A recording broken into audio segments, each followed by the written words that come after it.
सन्मुख विराजमान श्री परमहंसों के दर्शन दीदार करते हुए प्रेम भरी मीठे स्वर में बोलिए जयकारा। बोल मेरे श्री गुरु महाराज की जय, बोल सच्चे दरबार की जय, बोल अनंतपुर वासी भगवान की जय। प्रत्येक गुरुमुख का कल्याण सतगुरु के वचनों में समाया हुआ है, क्योंकि यही वह साधन है जिसको अपनाने से, जिस पर आचरण करने से अंतर मानस आलोकित हो जाता है, मानुष जन्म सार्थक हो जाता है। गुरुमुखो श्री परम हंस अद्वैत मत के शाश्वत ज्योति स्तंभ, जगत वंदनीय दिव्य गुण संपन्न प्रातः स्मरणीय श्री श्री 108 श्री परमहंस सतगुरु देव दाता दयाल जी श्री पंचम पातशाही जी महाराज ने गुरुमुखों के कल्याण भक्ति की कमाई के लिए 5 नियम निर्धारित किए और अपना शुभ आशीर्वाद देते हुए वचन फरमाए। महापुरुषों अपने पावन प्रवचनों के माध्यम से जो उपदेश देते हैं, जो कार्यवाही करते हैं, उसी में सभी का हित भरा हुआ होता है। जैसे कि श्री गुरु महिमा में वर्णन किया गया है, सतगुरु वचन से उपजे ज्ञाना, बीसों बिस्वे हो कल्याणा। जगमगाते हुए एक दीप से अनेकों दीप जगाए जा सकते हैं और महापुरुष तो भक्ति परमार्थ के भास्कर हैं, प्रकाश पुंज हैं। उनके वचन प्रकाश स्तंभ हैं। जो गुरुमुख सेवक सतगुरु के वचनों की पालना करते हैं, उनके वचनों को हृदय में धारण करते हैं, सतगुरु की कृपा गुरुमुख सेवकों पर उतरती है, जिसके फलस्वरूप उनके अंतर मानस से ज्ञान का उजागर हो जाता है और अज्ञान अंधकार वहां से पलायन कर जाता है। गुरुमुखों, महापुरुष शरणागत गुरुमुखों को अपने दिव्य मार्गदर्शन में चलाकर सत्य सत्य की पहचान कराते हैं, उनका जीवन आचरण में बनाते हैं।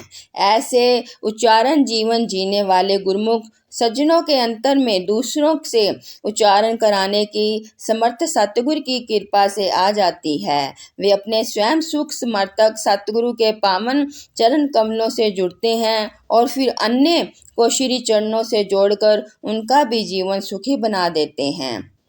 ऐसे गुरुमुख सज्जन सतगुरु के मार्गदर्शन में चल के अपने संपूर्ण जीवन में सतगुरु द्वारा दिए हुए पावन नाम में अपनी सूरत को लगाकर नाम सुमरन की वास्तविक पूंजी संचित करते हैं और उस सार धन को साथ लेकर इस लोक से प्रसन्नता पूर्वक गमन करते हैं। गुरुमुखों, वे इस जीवन में भी सतगुरु के ही पावन चरण कमलों में रहते हैं और जीवन के बाद भी सतगुरु के ही धाम में पहुंचते हैं। इस प्रकार महापुरुषों की कृपा से गुरुमुख सेवकों का शांत प्रतिशत अर्थात निश्चय ही कल्याण हो जाता है। गुरुमुखों, ऐसा महान लाभ है सतगुरु की वचन की पालना करने से।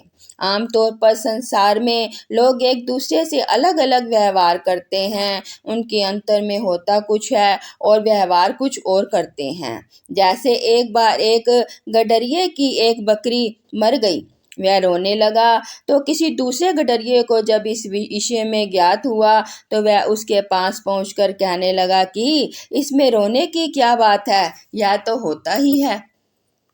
तो गुरुमुखों, कुछ दिन बाद उस दूसरे गडरिये की बकरी मर गई तो वह रोने लगा। स्वाभाविक ही वह पहला गडरिया उसके पास पहुंचा तो बकरी मरने के कारण उसे रोता देखकर उसे कहा कि उस दिन तो तुम मुझे ज्ञान दे रहे थे कि इसमें रोने की क्या बात है, यह तो होता ही है। उसने कहा कि उस दिन तुम्हारी बकरी मरी थी, किंतु आज मेरी मरी है। गुरुमुखों, कहने का भाव यह है, ऐसी दशा पर है संसार की जब स्वयं पर बन जाती है तो उसके ज्ञान का स्वरूप बदल जाता है। अब क्योंकि गुरुमुखों का जीवन आचरण में होता है, अतः वह अपने अंतर में और व्यवहार में समान होते हैं। महापुरुषों की पारण शरण शक्ति में पहुंचकर उन्हें यह विचार मिल जाता है कि जैसा आचरण किया जाएगा जीवन वैसा ही बनेगा। फिर वे जहाँ कहीं भी जाएंगे उनका आचरण हमेशा ही उनके साथ होगा। गुरुमुखो, संसारिक विचारधारा के मनुष्य तो देखा देखी की बात करते हैं, परंतु देखा देखी की बात में आचरण व्यक्तित्व में कितना बड़ा अंतर होता है। इस संदर्भ में एक प्रश्न भी है। आपने अल्बर्ट आइंस्टीन का नाम तो सुना ही होगा। वह एक महान वैज्ञानिक थे। उनके सिद्धांत व्याख्यान अपने विद्यार्थियों को समझाने के लिए विज्ञान विषय के शिक्षक अपने अपने विद्यालयों में उन्हें आमंत्रित करते थे। आइंस्टीन सब जगह अपनी कार द्वारा ही जाते थे, जिसे चलाने के लिए उन्हें एक ड्राइवर भी नियुक्त किया हुआ था। जब वह व्याख्यान के लिए मंच पर जाते तो उनका ड्राइवर मंच के सामने अंतिम कतार में विद्यार्थियों के साथ बैठकर उनका व्याख्यान बहुत ही ध्यान से सुना करता था। गुरुमुखो, एक दिन जब आइंस्टीन अपना सिद्धांत व्याख्यान देने के लिए एक विद्यालय में जाने को तैयार हुए और कार के निकट पहुंचे तो उनके ड्राइवर ने विनम्र पूर्वक कहा, महादेव, आपके द्वारा सिद्धांत इतना सरल है कि मैं भी उस पर व्याख्यान दे सकता हूँ। मैं आपके अधिकार व्याख्यान कार्यक्रम में उपस्थित रहा हूँ और मैंने आपके कार्यक्रम इतने ध्यान से सुने हैं कि मुझे भी उनका एक एक शब्द याद हो गया है। गुरुमुखो, पाठकगण समझ सकते हैं कि जिस समय की बात यहाँ की जा रही है उस समय आज की भांति मोबाइल, इंटरनेट आदि साधन तो हुआ ही नहीं करते थे। कई लोगों को पहचान भी नहीं थी कि अल्बर्ट आइंस्टीन दिखते कैसे हैं। तो आइंस्टीन ने इस ड्राइवर से कहा, बहुत खूब, ठीक है, आज मेरी जगह तुम व्याख्यान देना और मैं तुम्हारी जगह बैठूंगा। गुरुमुखो, यह सुनकर ड्राइवर बहुत प्रसन्न हुआ। तपश्चात उसने अपने कपड़े उन्हें दे दिए और आइंस्टीन ने अपने कपड़े उसे दे दिए। अब दोनों एक दूसरे के कपड़े पहनकर विद्यालय पहुंचे, जहां प्रधानाचार्य एवं शिक्षकगण आइंस्टीन के आगमन की प्रतीक्षा कर रहे थे। उस दिन ड्राइवर को आइंस्टीन समझकर सभी ने आदर सहित उसे मंच की ओर पहुंचाया और ड्राइवर बने हुए आइंस्टीन मंच के सामने अंतिम कतार में विद्यार्थियों के साथ बैठ गए। गुरुमुखो, इधर वह ड्राइवर मंच पर पहुंचा और हूबहू आइंस्टीन की भांति ही व्याख्यान दिया। जब व्याख्यान पूरा हो गया तो अचानक एक विद्यार्थी ने उससे एक प्रश्न पूछ लिया। अब तो वह ड्राइवर चकरा गया। उसे समझ नहीं आया कि वह क्या उत्तर दे, परंतु तुरंत ही स्वयं को संभालते हुए, आत्म संतुलन बनाए रखते हुए उसने 1 मिनट सोचकर उच्च स्वर में कहा, बस इतना सरल प्रश्न, इसका उत्तर तो मेरा ड्राइवर भी दे सकता है। गुरुमुखो, यह सुनकर आइंस्टीन मुस्कुराते और स्वयं मंच पर आकर उन्होंने उस प्रश्न का सम्यक उत्तर दे दिया। उत्तर सुनकर सभी संतुष्ट हो गए और तालियां बजाने लगे। इस दृष्टांत को पढ़ सुनकर आपके चेहरे पर मुस्कान तो अवश्य आई होगी। यह दृष्टांत व्याख्यान होने के साथ गुरुमुखों के लिए बहुत ही शिक्षाप्रद है। इसकी 3 शिक्षाएं छुपी हुई हैं। गुरुमुखों, पहली शिक्षा यह है कि कभी कोई व्यक्ति आपके कार्य में प्रभावित होकर उसमें अपना कुछ योगदान देना चाहता है तो उसकी भावना का सम्मान करना चाहिए और उसे उस कार्य को करने का अवसर भी देना चाहिए, जैसे कि अल्बर्ट आइंस्टीन ने किया।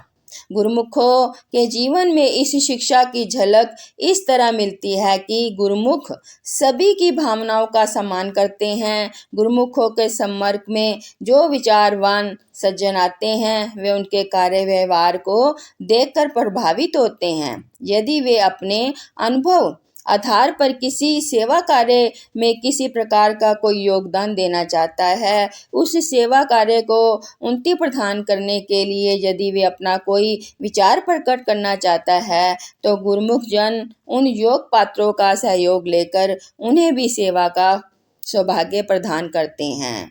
गुरुमुखों, दूसरी शिक्षा यह है कि जब कभी परिस्थिति हो जैसा कि आइंस्टीन के रूप में मंच पर पहुंचे हुए उस ड्राइवर के साथ हुआ कि व्यापन के पूरा होने पर विद्यार्थी ने एक प्रश्न पूछ लिया, परंतु उस विपरीत परिस्थिति में भी उस ड्राइवर ने आत्मसंतुलन को बनाए रखा।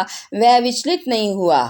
उसने अपने चित्त को शांत करते हुए उस परिस्थिति में उबरने का मार्ग खोज लिया और तब पूरे आत्मविश्वास से उसने अपनी आवाज़ को पीछे बैठे हुए अल्बर्ट आइंस्टीन तक पहुंचाने के लिए हास्य मुद्रा में उच्च स्वर में कहा कि इस प्रश्न का उत्तर तो मेरा ड्राइवर भी दे सकता है। विपत्ति परिस्थितियों में उस ड्राइवर की भांति सभी को आत्मसंतुलन बनाए रखना चाहिए और युक्तिपूर्वक आत्मविश्वास के साथ कार्य करना चाहिए। गुरुमुख तो सदा ही आत्मविश्वास के साथ कार्य करते हैं। उन्हें हर पल अपने सतगुरु का आसरा होता है। सतगुरु के दिव्य मार्गदर्शन में चलते हुए सदा पावन लाभ का सिमरन करते हैं और भक्ति की परिधि में रहते हैं और तब वे सतगुरु के ही समर्पित रहते हैं और आत्म संतुलन बनाए रखते हैं। इसी प्रकार सतगुरु का और ठासरा हृदय में दृढ़ करके विपरीत परिस्थितियों से उभरने की युक्ति भी सतगुरु की कृपा के फलस्वरूप उन्हें मिल जाती है। ऐसा ही इस ड्राइवर के साथ हुआ। उसने विचार किया कि वास्तव में आइंस्टीन ही इस प्रश्न का उत्तर दे सकते हैं और वे उसके सामने ही तो बैठे हुए हैं, अतः उन्हें तुरंत वहां बुलाने के लिए उसने युक्तिपूर्वक आग्रह किया। गुरुमुखो, इसके अतिरिक्त तीसरी एवं विशेष शिक्षा जो इस लेख का विशेष अंक भी है कि जैसे उजागर करने के लिए या दृष्टिगत प्रकाशित किया जाता है, वह यह है कि आचरणमर्ग जीवन ही दर्पण का कार्य बनता है। आइंस्टीन ही है थे, चाहे वे ड्राइवर के कपड़े पहनकर अंतिम कतार में विद्यार्थियों के साथ बैठे हुए थे, उनकी देखा देखी करके उनके कपड़े पहनकर मंच पर उनकी ही भांति व्याख्यान देने से भी वास्तविक अनुभव और आचरण के अभाव से वह ड्राइवर आइंस्टीन की योग्यता को तो प्राप्त नहीं कर सका, परंतु जिन सज्जनों का जीवन अनुभव व आचरण से पूर्ण होता है, वास्तव में वे ही सफलता को प्राप्त करते हैं। गुरुमुख जन सतगुरु के सानिध्य में रहते हैं, उनके मार्गदर्शन में चलते हैं, जिससे उन्हें भक्ति के रस की प्राप्ति होती है। कोई भी व्यक्ति जीवन में किसी भी क्षेत्र में कार्यरत हो, उसमें सफलता तो वह अपने अनुभव एवं आचरण व्यक्तित्व से ही प्राप्त करता है। भक्ति अभिलाषी सज्जनों का जीवन महापुरुषों के वचनों की पालना करने से आचरण में हो जाता है। गुरुमुखों के कल्याण के लिए महापुरुष हर समय प्रयत्नशील हैं। गुरुमुखों का जीवन आचरण में बने, वे भक्ति की अनमोल संपदा से भरपूर हो जाए, इसलिए महापुरुषों ने अनमोल 5 नियम श्री आरती, पूजा, सत्संग, सेवा, भजन, सिमरन और श्री दर्शन ध्यान निर्धारित किए हुए हैं। साथ ही अपना शुभ आशीर्वाद भी प्रदान किया हुआ है कि जो सज्जन इन नियमों की श्रद्धा और विश्वासता के साथ नित्य प्रति जीवन में धारण करेंगे, उच्चारण में लगेंगे, इनका निश्चय ही कल्याण हो जाएगा, आवागमन के चक्कर से मुक्त हो जाएंगे। महापुरुष तो गुरुमुखों पर निरंतर कृपा दृष्टि कर रहे हैं, अतः सभी गुरुमुखों का यही कर्तव्य है कि महापुरुष हितगत पावन वचनों के अनुसार अपना जीवन आचरण में बनाते हुए उनकी प्रशंसा के पात्र बने और अपना यह दुर्लभ मानव जन्म सार्थक कर लें। बोलो जयकारा बोल मेरे श्री गुरु महाराज की जय, बोल सच्चे दरबार की जय, बोल अनंतपुर वासी भगवान की जय।